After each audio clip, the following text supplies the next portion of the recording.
Fala, oitavo ano! Vamos nessa para nossa revisão sobre as revoluções inglesas do século XVII. Vamos que vamos! Chama a vinheta!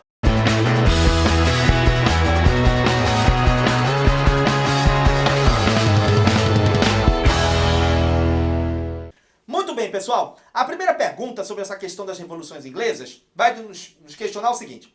Qual é o resultado direto da Revolução Gloriosa na questão política na Inglaterra? O que a Revolução Gloriosa significou na Inglaterra? Nós temos duas revoluções na Inglaterra no século XVII. A puritana e a gloriosa. A puritana é de 1640. A gloriosa é de 1688. O que aconteceu na gloriosa? O parlamento se juntou com o Guilherme de Orange, que era o genro do rei. O rei é o Jaime II. E oferece a coroa para o Guilherme de Orange. O parlamento, junto com o Guilherme de Orange, aliados, vão trabalhar para destituir o rei, o Jaime II, e tomar o trono. Né? Diz que reza a lenda que o Jaime II mandou, inclusive, parte do seu exército real para combater o Guilherme de Orange. Mas o exército acabou desertando. E aí o Jaime II, como não tinha o apoio nem do exército, nem do parlamento, nem de ninguém, ele acabou se retirando do país e o Guilherme de Orange assumiu o trono da Inglaterra sem precisar derramar sangue, né? E essa revolução acabou ficando conhecida como a Revolução Gloriosa, 1688. Resultado direto disso é a implementação de uma monarquia parlamentarista. Porque quando Guilherme de Orange assume o trono da Inglaterra na Revolução Gloriosa, ele assina a Declaração de Direitos. E na Declaração de Direitos, eles vão estabelecer, né, essa estrutura de poder na qual o rei, ele reina, mas não governa.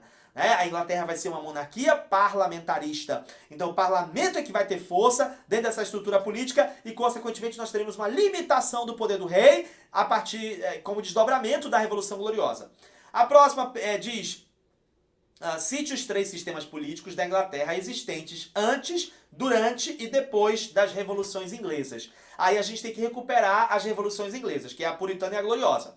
Como é que estava a Inglaterra antes da primeira revolução, que é a puritana? A puritana é 1640, a gloriosa na década de 1640, a gloriosa é na década de 1680. Como é que está a Inglaterra antes da puritana? Antes da puritana, a Inglaterra é uma monarquia absolutista. Né? Uma monarquia absolutista. Só que quando vem a Revolução Puritana, o que vai acontecer? O Carlos I, o rei da Inglaterra, bate de frente com o parlamento. Nós temos uma guerra civil na Revolução Puritana entre o exército do rei e o exército do parlamento. E nessa guerra civil, quem é que sai vitorioso? O exército do parlamento, o exército parlamentar, que eram os puritanos. O líder do exército puritano, o líder dos puritanos, era o Oliver Cromwell. Então o que vai acontecer no final da guerra civil? No final da guerra civil, o exército do parlamento vence, né? Os puritanos, liderados pelo Oliver Cromwell, eles vencem o exército do rei. Né? E aí o rei derrotado, no final da guerra civil, o que vai acontecer? O rei acaba sendo preso, o rei acaba sendo julgado e o rei acaba sendo decapitado, acaba sendo executado ali na Revolução Puritana, o Carlos I. Né? Reza a lenda que o Carlos I, quando foi ser executado, ele foi com roupas bem pesadas porque ele não queria tremer de frio e as pessoas acharem que ele estava tremendo de medo. Né? Então ele vai para a execução com uma roupa bem pesada. E aí, depois que o carrasco que vem, que eles cortam a cabeça e tudo mais, aquela coisa toda, aí o carrasco exibe a cabeça para a multidão e grita: vocês estão vendo?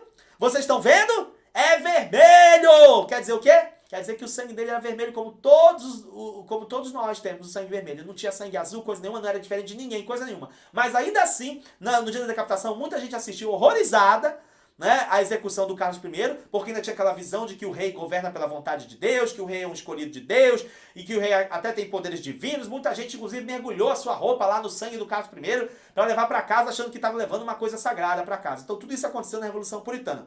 Mas a pergunta aqui é o sistema político. Então, antes da Revolução Puritana e da execução do Carlos I, a Inglaterra é uma monarquia absolutista.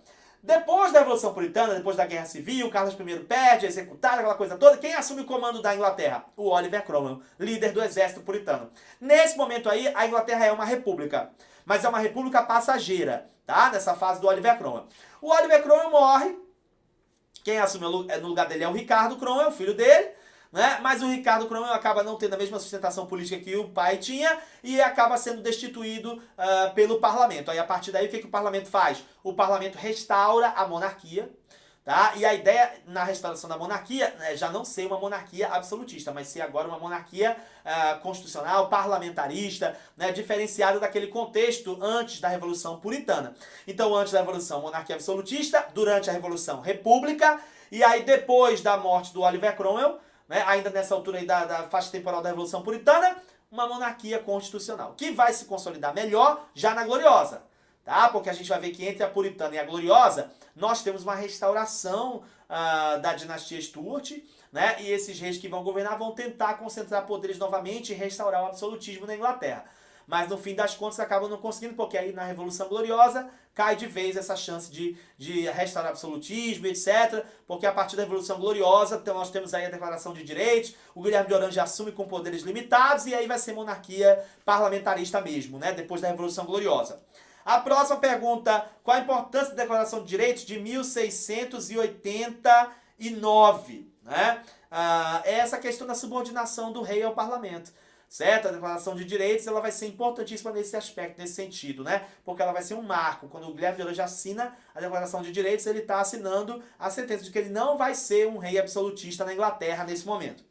Aí a próxima, o que foi o ato de navegação e por que prejudicou os holandeses? O ato de navegação ele foi decretado pelo Oliver Cromwell. Tá? Nessa época do governo do Oliver Cromwell, uma das medidas dele, nessa fase da República Passageira na Inglaterra, foi o ato de navegação. O que ele determinou? Ele determinou que as mercadorias que saíssem ou entrassem na Inglaterra só poderiam ser transportadas em navios ingleses ou dos parceiros comerciais da Inglaterra. Por que isso ferrou os holandeses? Porque os holandeses trabalhavam, ganhavam dinheiro nessa mediação, transportando produtos coloniais para a Inglaterra. E aí quando o Oliver Cromwell baixa o ato de navegação e determina que na Inglaterra só entra ou sai produto transportado em navio inglês ou dos parceiros comerciais da Inglaterra, ele ferra os holandeses que estavam ali nesse negócio. Resultado, os holandeses entram em guerra com os ingleses e nessa guerra os ingleses acabam saindo vitoriosos e a partir daí a Inglaterra conquista a supremacia dos mares, né? A partir dessa guerra aí com os holandeses. Qual era o grande embate entre a burguesia e os camponeses nas revoluções inglesas? O grande embate entre a burguesia e os camponeses nas revoluções inglesas era a questão da propriedade privada. Para a burguesia, a propriedade privada é fundamental. Manter o direito à propriedade privada é fundamental. Já para os camponeses, eles queriam coletivização da terra. Né? Coletivização da terra. Eles queriam ter o acesso à terra, coletivização da terra. Então essa disputa entre concentrar a propriedade privada e coletivizar a terra é um embate que a gente vai ver entre burgueses e camponeses ali nas revoluções inglesas. Porque a Revolução de 1688 significa a derrota do absolutismo. Porque o parlamento passou a ser o soberano político do país, o soberano político da nação. Então, a partir daí, nós temos uma monarquia parlamentarista, onde o parlamento é que atua, né? E o rei acaba não tendo esse mesmo poder. Ele é o chefe de Estado, mas não é chefe de governo. Qual era o sistema de governo na Inglaterra no período que Oliver Cromwell governou? Já falamos, era uma república. Nessa fase do Oliver Cromwell foi uma república. Depois que o Oliver morreu e assumiu o Ricardo foi destituído, aí sim eles restauraram a monarquia. A próxima, o que foi o Bill of Rights e sua influência? Já falamos, o Bill of Rights nada mais é do que a Declaração de Direitos que a gente está falando que o Guilherme de Orange assinou quando assumiu o trono da Inglaterra. É possível afirmar que o Oliver Cromwell foi um líder democrático? De jeito nenhum. O Oliver Cromwell, no governo dele, ele agiu de forma despótica, ele fez perseguição política, ele reprimiu violentamente as revoltas que aconteceram na Irlanda, revoltas que aconteceram na Escócia, ou seja, ele atuou de uma forma bem autoritária, bem despótica, não dá para dizer que o Oliver Cromwell foi democrático. A próxima, qual foi o desfecho de 1640, da Revolução de 1640, da Guerra Civil de 1640, o desfecho foi a vitória do exército parlamentar, a vitória do exército puritano e, consequentemente, a derrota do rei, o julgamento e execução do rei, né, na Revolução Puritana de 1640. A próxima, como Guilherme de Orange chegou ao poder. O Guilherme de Orange chegou ao poder através de uma aliança com o parlamento, onde o parlamento oferece o trono para o Guilherme de Orange, e o Guilherme de Orange, então, trabalha para se apossar do trono e destituir o próprio sogro do trono da Inglaterra, que era o Jaime II. Certo? Só que aí quando o Jaime II, como a gente já falou, manda o exército real para combater o Guilherme de Orange, o exército acaba desertando e o Guilherme de Orange acaba saindo vitorioso e tomando posse do trono da Inglaterra sem derramar sangue, porque o Jaime II, quando vê que está sem apoio, foge do país. como terminou a República de Cromwell. Ela terminou depois da morte do próprio Oliver Cromwell, né? A gente vai ter uma transição aí, como a gente já falou, depois disso vem o Richard Cromwell, que não consegue sustentar politicamente o governo dele, e depois disso vem a restauração da monarquia ali na Inglaterra. Então a sequência é essa, né? A sequência é a dinastia Stuart, né, que termina ali com o Carlos I, né, antes naquela fase inicial da Revolução Puritana. Aí vem a Revolução Puritana, em 1640, aí vem a execução do rei, aí vem o Oliver Cromwell, na fase do intervalo, que é essa fase da República. Aí depois o Oliver Cromwell morre, fica o filho, aí depois o filho dele, o Richard Cromwell, é destituído, e vem a restauração da monarquia de novo com a dinastia Stuart, porque eles vão colocar o filho do Carlos I, o rei que foi decapitado, eles vão colocar o filho dele, o Carlos II, no trono. Aí restaura a dinastia Stuart, vem o Carlos II, depois vem o irmão dele, o Jaime II, e aí sim, no reinado Jaime II é que a gente tem a Revolução Gloriosa, quando o parlamento se junta com o genro dele para derrubar o rei e entregar o trono para o Guilherme de Orange. E assim acontece a Revolução Gloriosa, como a gente já falou, e a transição na Inglaterra da monarquia absolutista para a monarquia parlamentarista. Beleza, pessoal? Então esses são os comentários importantes que a gente queria fazer sobre as revoluções inglesas, a Revolução Puritana, a Revolução Gloriosa. Agora é com vocês. Espero vocês lá na nossa provinha. Até a próxima. Tchau!